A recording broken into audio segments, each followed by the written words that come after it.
ಅವಳ ಹೆಸರು ಅಪೂರ್ವ ಅಂತ. ನಮ್ಮ ಸೂರ್ಯ ಸೆಕ್ರೆಟರಿ. ಎಷ್ಟು ಒಳ್ಳೆ ಹುಡುಗಿ ಗೊತ್ತಾ? ಎಷ್ಟು ಸುಸಂಸ್ಕೃತ ಹುಡುಗಿ ಅಂತಂದ್ರೆ ಹೇಳೋದೇ ಬೇಡ. ನಮ್ಮ ಮನೇಲಿ ಎಲ್ರೂ ಮೋಡಿ ಮಾಡಿಬಿಟ್ಟಿದ್ದಾರೆ. ಅವಳು ಹಾಕೊಂಡಿದ್ದು ಪೂರ್ವಿ ಬಟ್ಟೆ ಅಲ್ವಾ? ಅದು ಬರ್ಬೇಕಾದ್ರೆ ಅವಳ ಡ್ರೆಸ್ ಮೇಲೆ ಕೆಸರಾಗೋಯ್ತಂತೆ. ಅದಕ್ಕೆ ನಾನೇ ಪೂರ್ವಿ ಸೀರೆ ಕೊಟ್ಟೆ.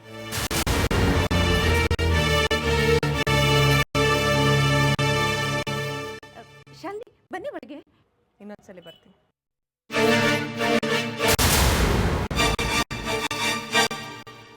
ಶಾಲಿನಿ, ಶಾಲಿನಿ, ಕುಂಕುಮನ ತಗೊಂಡು ಹೋಗಿ.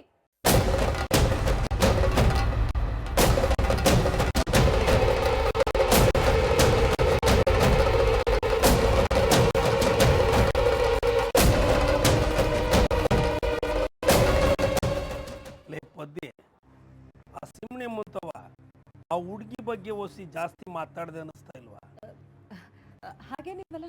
ಏನೋ ಅಪ್ಪ, ನೀನು ಮಾತನ್ನೇ ವಾಸನೆ ಹಿಡ್ಕೊಂಡು ಸಿಮ್ಣಿ ಅಮ್ಮ ಗುರ್ರ ಅಂತ ಹೋಗಿ ಐತೆ. ಹೋಗಿ ಆ ಸಿಂಹದ ಕಿವಿಗೆ ಏನು ಊದ್ತದೋ, ಆ ಸಿಂಹ ಬಂದು ಏನು ಗರ್ಜನೆ ಮಾಡ್ತಾ ಇತ್ತು ನನಗಂತೂ ಗೊತ್ತಿಲ್ಲ. ಒಟ್ಟಿನಲ್ಲಿ ಈ ಹುಡುಗಿ ವಿಷಯಕ್ಕೆ ನಮ್ಮನ್ನು ತರಕ್ಕೆ ಹೋಗ್ಬೇಡ ಅಷ್ಟೇ. ನಡಿಯವ.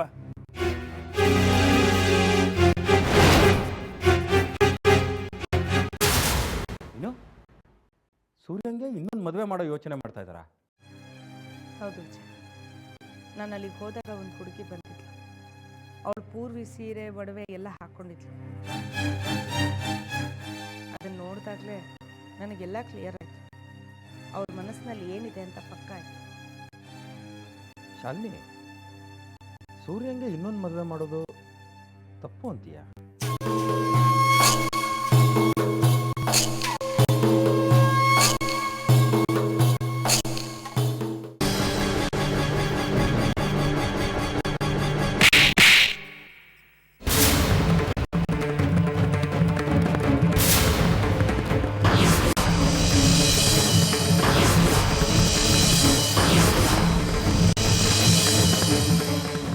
How dare you!